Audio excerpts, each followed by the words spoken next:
host of Bespoken. And I'm John Kelvie, I'm the CEO of Bespoken. And we're here to talk to you about some concrete ways that you can make sure that you're delivering exceptional voice experiences for your users regardless of who or where they are. So we've done a few introductions, want to go over a brief agenda, and then we'll dive right into the meat of the presentation.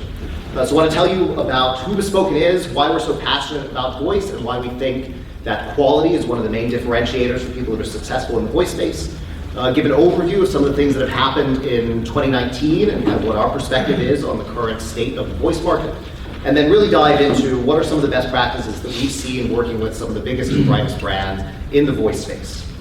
In addition, we're actually going to be running a little bit of a challenge that I'll tell you guys about here in a little bit. So we'll be reviewing some of these live testing results. Always the Murphy's Law of doing live stuff during a demonstration, so we'll see how that works. And then we'll leave a few minutes at the end for any questions that you guys might have, any kind of follow-up or additional comments.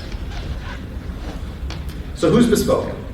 Bespoken is the leader in automated testing, tuning, and monitoring for voice. We're the only company that's recognized by both Amazon and Google in the space. We leverage a unique approach to streamlining your voice development and testing processes by leveraging virtual devices, versions of each of these smart speakers or smart assistants in the cloud that remove the need for you to spend all day talking to one of these physical devices to make sure that your voice apps actually work. We work with some of the brightest brands in the voice space. We support every language that any of these voice platforms currently support, and we are excited to help companies that we work with deliver better quality applications that work today and are guaranteed to work in the future. Now, in terms of this little challenge that I had mentioned, we actually did a search and found the 1,000 most common Google search phrases, and we wanted to know what would happen if we took those 1,000 most common phrases and asked them to a bank of 10 Alexa devices while we're doing this presentation. How many of these definitions, how many of these phrases do you think we could complete? And so, if you have any idea, if you want to make an estimate about how many 10 fully autonomous Alexa devices could complete, how many utterances we could run through in the next 20 minutes or so, you can send an email to one of our customer success managers. He's going to be monitoring the email. We'll do some live checking at the end. We'll actually check and see how these scripts are running. And if you are the closest, we'll play it like The Price is Right. If you're the closest, you can actually win one of our fabulous Yeti mugs. So get your estimates in. Start the testing. Oh.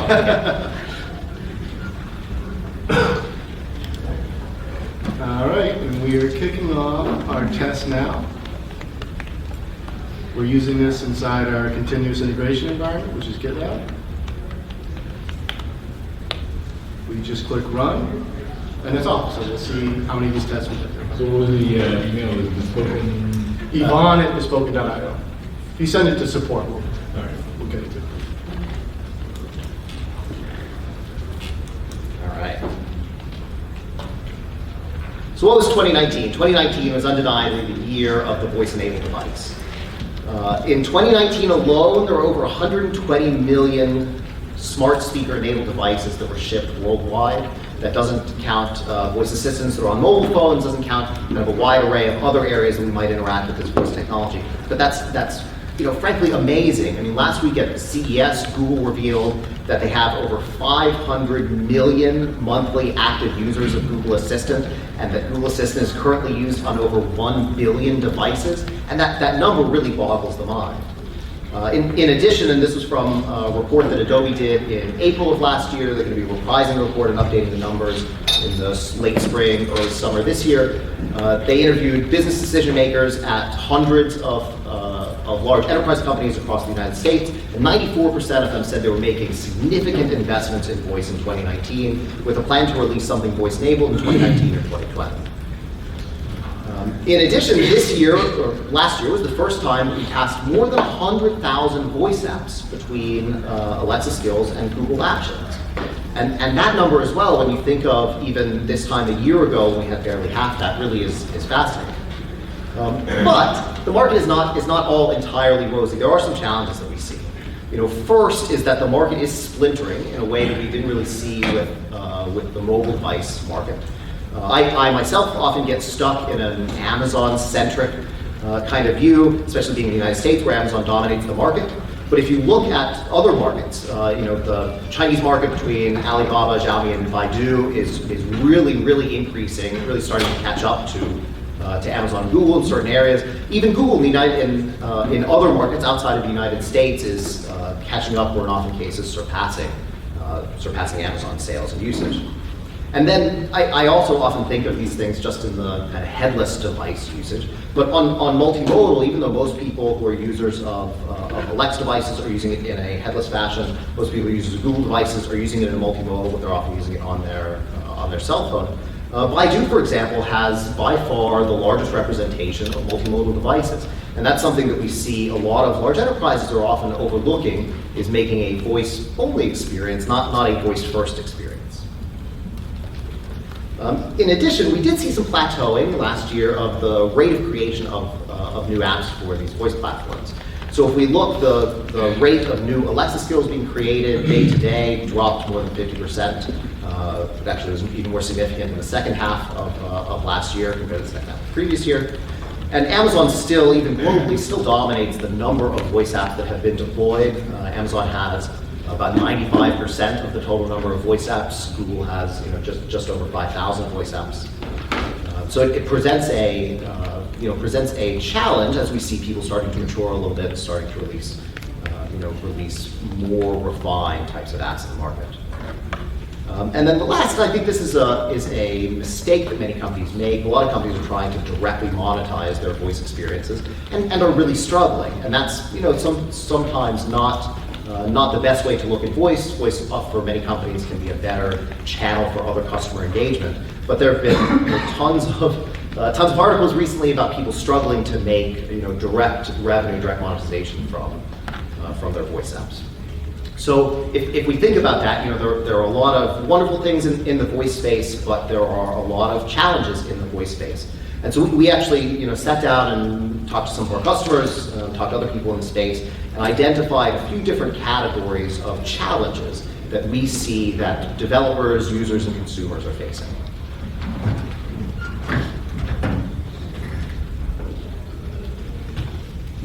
Thanks, Emerson, for that walkthrough. So one of the biggest challenges that we see with voice, and it's a big part of the reason why we're in this space, is that it's a completely new platform. When we were getting started with voice, there was a lot of the analogies made to the mobile app economy, to web apps, and I think it's taken some time for us to realize how different this is and what a profound shift it is. We are now building an AI-based platform that has some wonderful advantages, but it is also intrinsically very different. In some ways, it makes the development much easier. We try to actually even avoid using the term development so much. We see it as building for AI. And so things like dialogue management can make your life much easier. Things like Alexa conversations have the potential to make your life much easier. I had some really great conversations with folks at this event around that. And so those things will offload tasks from you as a developer. However, when the AI takes over, when it automatically fills out a conversation with someone, and all you say is, go get this data, and then it's going to go get the data. It's sort of magical, right? You then need to verify that it's doing the correct things. You, as the person building this experience, really are then in charge of making sure that it does those things in the correct way. And so testing really becomes that much more important. Similarly, the fundamental aspect of AI and of speech recognition is that it is non-deterministic. And so prior to getting into building Bespoken, what I was doing is I had a speech recognition system that was for interactive audio ads. And so we would do these ads. They would come on after a song on Spotify, after a podcast on NPR, and they would say, if you'd like to get 2 pizzas for $10, say call now. Right, really fun use case, great application of technology.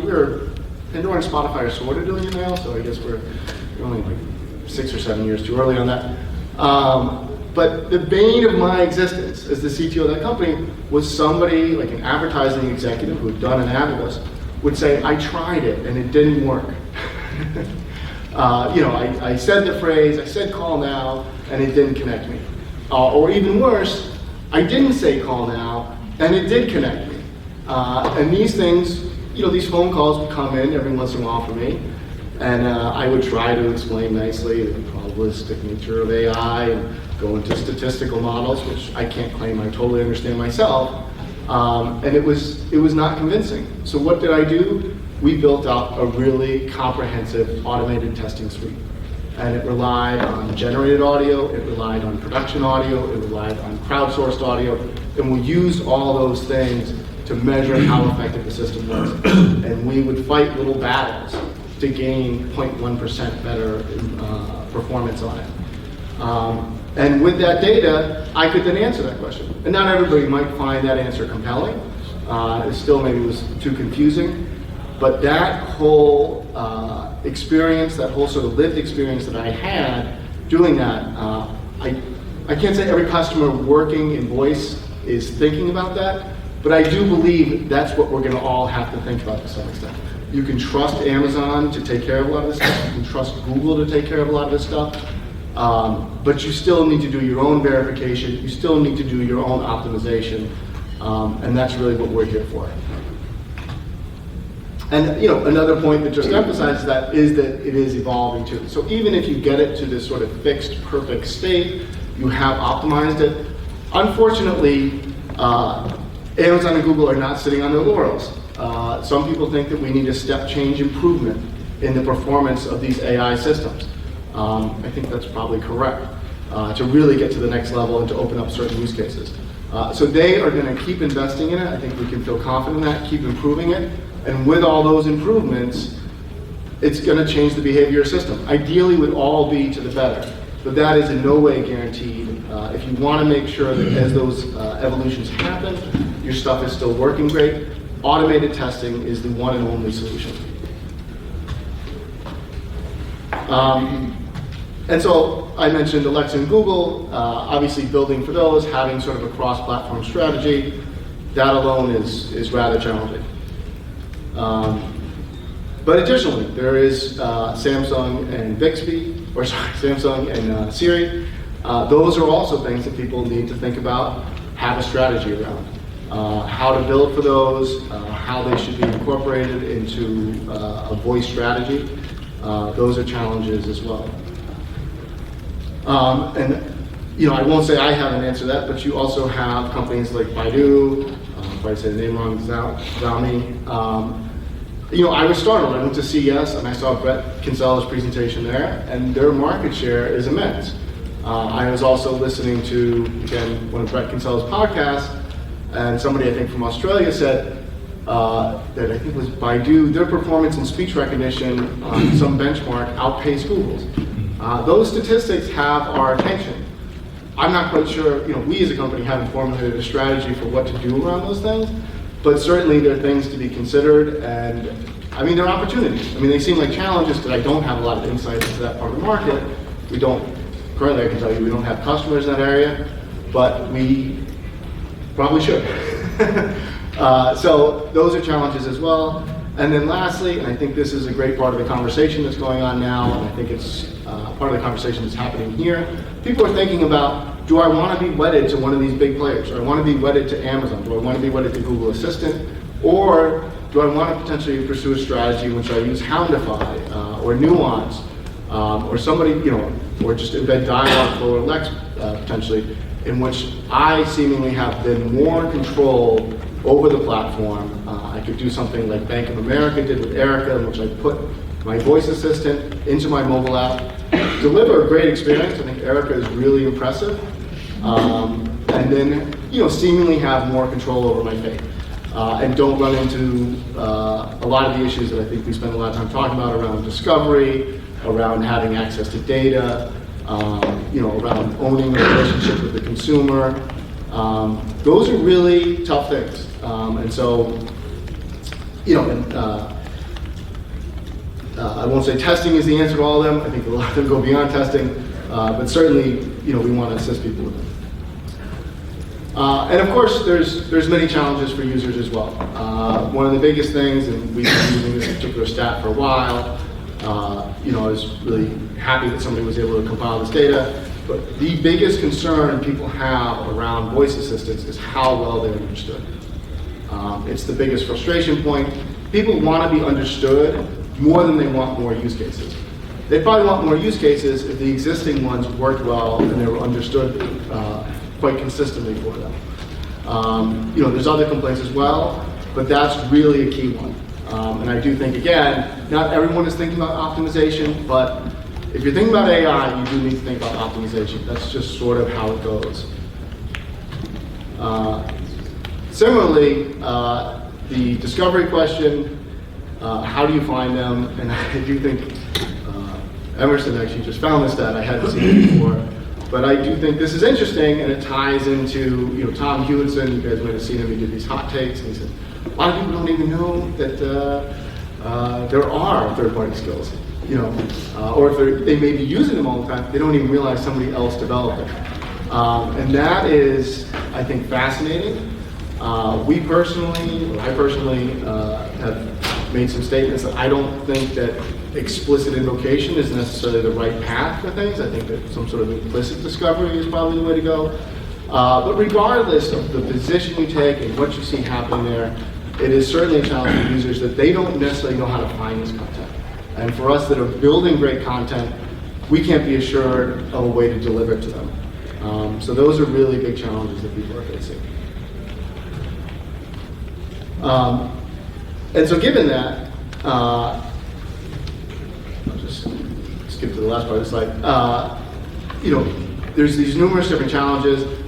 Our overall answer, perhaps not to all of them, but certainly to the ones around the early things that I highlighted, especially around delivering that great user experience, delivering something that is actually going to make people come back, make them have a great experience, make them want to use the voice assistants more. We do think that testing and verification is really the solution. We're saying it. We see Alec Baldwin has modified the scene. He also agrees, and so that's what was really the genesis of our company. And so with that, Emerson's going to talk about some of these best practices. Yeah, so we distilled, I think, 4 really actionable, salient things that we are confident if everybody followed these practices would significantly uplift the quality of the voice market, our daily experience interacting with these tools, and then the kind of perception by consumers of their utilization of these products. So the first one, maybe it's a no-brainer from what we said earlier, is start automation day one. So I don't know how many of you are actively designing and building voice apps today, but I myself, and then before I started using Bespoken, and then see many customers get stuck in this vicious cycle as they're trying to build voice apps. So you make a new change, or you fix a bug, or you find a new feature you want to implement. You write the code, you deploy it to the cloud, you sit and twiddle your thumbs for a few minutes. It updates, you talk to the device, you say the same thing over and over again. You find some bugs, or you find something that you broke that you didn't really expect had that negative downstream impact.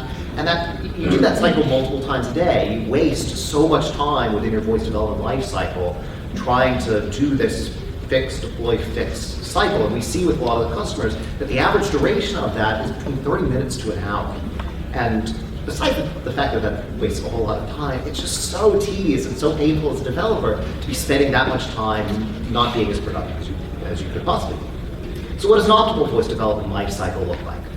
Well, it's utilizing automation. So you can make immediate changes and then do unit testing. And unit testing for some people in the development world can be a 4-letter word, but it is something that really does make people's lives much easier. You do unit testing and verify the impact of your changes really within seconds. So you don't have to wait for several minutes for it to deploy out to the cloud for you to run manual testing. Verify those changes virtually instantaneously. You can run automated end-to-end tests that will simulate a real person speaking to a real device. So you don't have to sit and repeat the same script 10 times a day to your device to make sure that your app is working. You can write a script once, execute it with a click of a button, and reduce the duration of that cycle by more than 75%. Again, time savings, cost savings, but also just quality of life savings for ourselves as people who are working in the voice space. So the second best practice is establishing a mature DevOps pipeline. And there are really 3 or so main components to it. So the first is that we are big fans of creating a pre-production version of your skill or action. And so that lets you validate the changes before you actually push to the production version, because unlike in web and mobile world where people actually have to download new versions of your app, as soon as you make a change, everybody gets to see it, and so you don't want them to have a negative experience with something that might not be totally baked.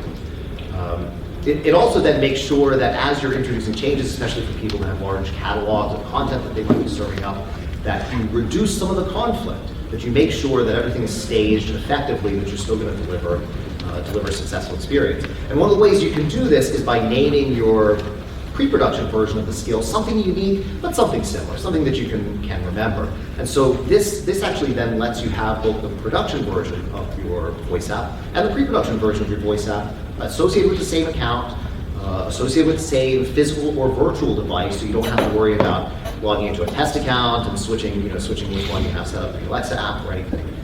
Makes your life a whole heck of a lot easier.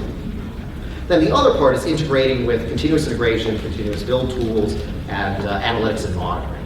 And so it's great that you can, you can write some tests, you can click a button to deploy them, but we want to streamline this process as much as possible. And so you can get to a point very, very easily with free, open source, or very, very low cost tools, where as soon as you make a change, it automatically gets checked into your pre-production environment, automatically upon passing some automated tests can get deployed to your production environment. You can set up automated notifications so you don't have to worry at 2 in the morning if your skill stops working, that you're going to get an angry phone call or something. You can set it up so that these tests are running nearly constantly, so that you have real continuous monitoring of these voice experiences, making sure that if Amazon, if Google introduce changes, if you have some instability in your back end, that it doesn't ultimately impact your real users.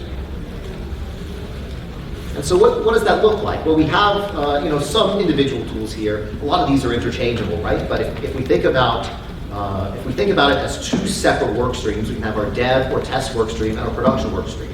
And the people that are involved in those are often different teams, or traditionally would often be different teams in the web and mobile world, which people have very, very large development teams. A lot of voice teams are much smaller, much more agile teams. But you can make it so that typically in the dev and test side, as soon as you introduce changes, you're running this suite of unit tests, running the suite of end-to-end tests, running these suites of analytics, that you're automatically pushing these reports to monitoring tools you might be familiar with already, or again, trying to stand up customized ones, and then make sure that you're only pushing mature code to your production environment. On the production side, you set these tests up to run automatically. Again, as soon as you push a change, you want to run these kinds of tests. But you might want to run a test daily, weekly, monthly. It's different for every company, different for every particular application that you might have.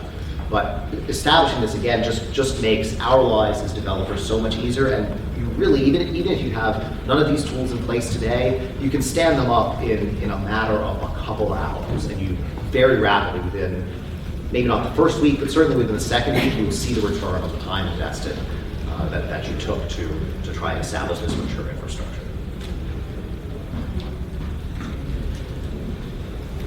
The third piece is tuning the voice platform that you've chosen. And so if you get a customized tool, if you build one yourself, if you have a lot of control over it, then great. You can, if it doesn't understand your users very well, you can go out to a crowdsourcing company, record thousands of hours of audio, ingest that audio into your data model, run some tests, and try and get perfect recognition for whatever your target segment is. But if you're Alexa or you're Google, or you're using Alexa or Google, you don't have that many tools, but you have enough tools to make a really significant impact on your users. The 2 main ones that we see, and this helps companies get, we typically see people start at like 75 to 80% success rate of recognition of what their users are saying. Just using these 2 different types of tweaks helps people get to 95, 98, or even 99%, which is about as high as you could realistically get. I mean, 100% is not totally realistic for real world scenarios.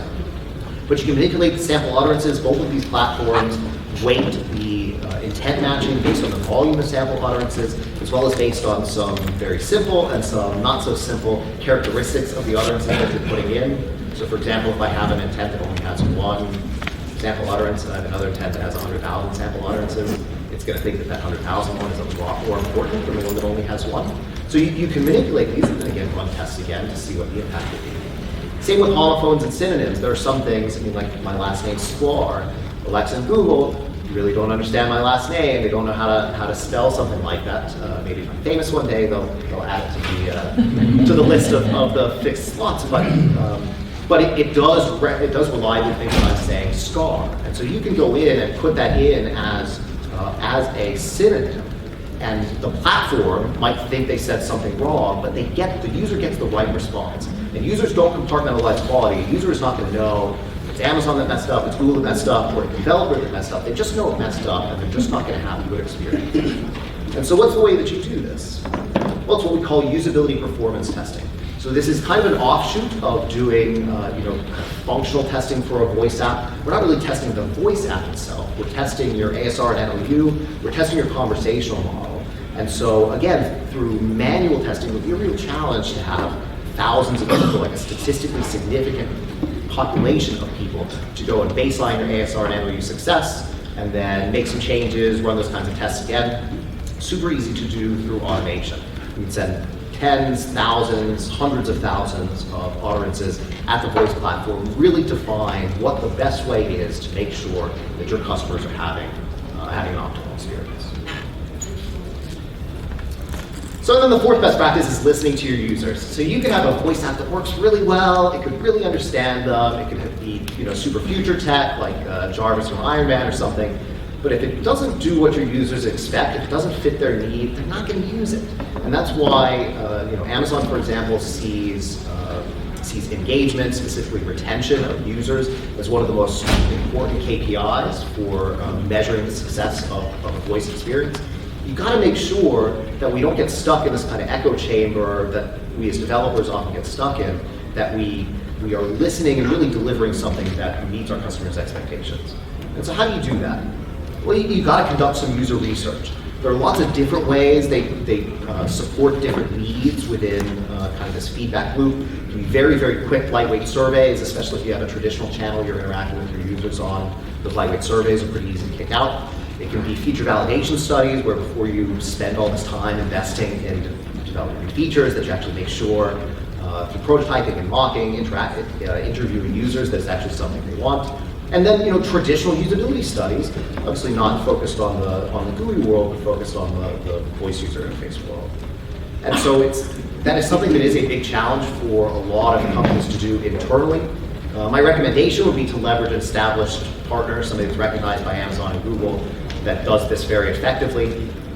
Two of them there. I'm partial with Applause. I came from the Applause world. Pulse Labs is another fantastic organization. They have the global reach. They have the way to interact with users to get you real, actionable feedback to make sure that you're driving down the right track. And then the other component, and this is one that we see a lot of people forgetting, is that this industry is so new. Customer sentiment has not yet solidified.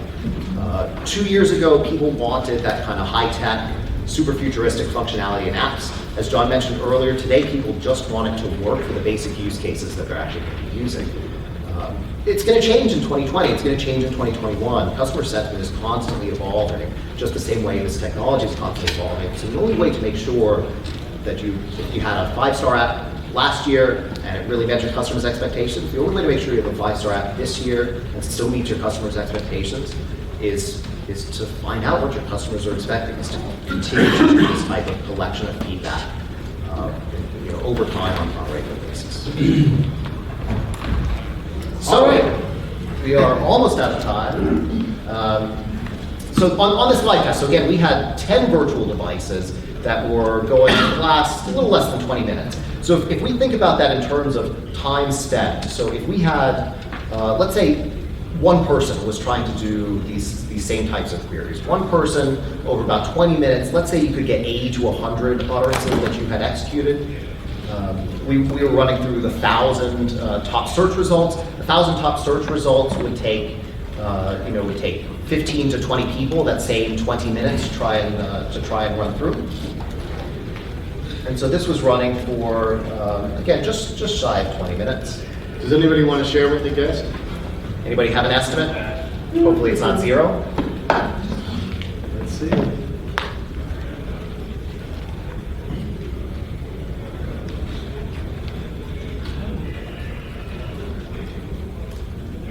So this is a pretty typical output we have, put everything into spreadsheets, and we We got through all of them. Okay.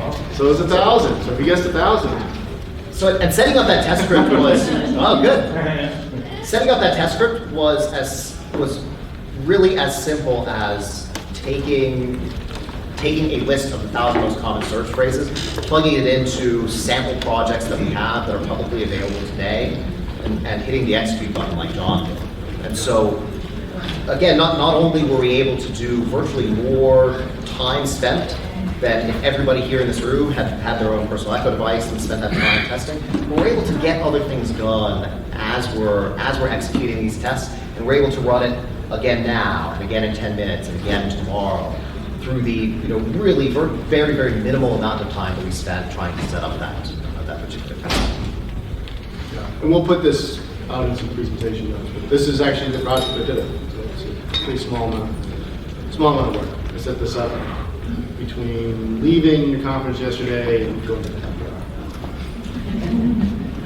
So we're slightly over time. Does anybody have any questions, any last minute thoughts? We'll be monitoring the email. I think you probably can't remember the one. I think that's on the Yeti, unless other people guess 1,000. But all right. Well, thank you guys for joining.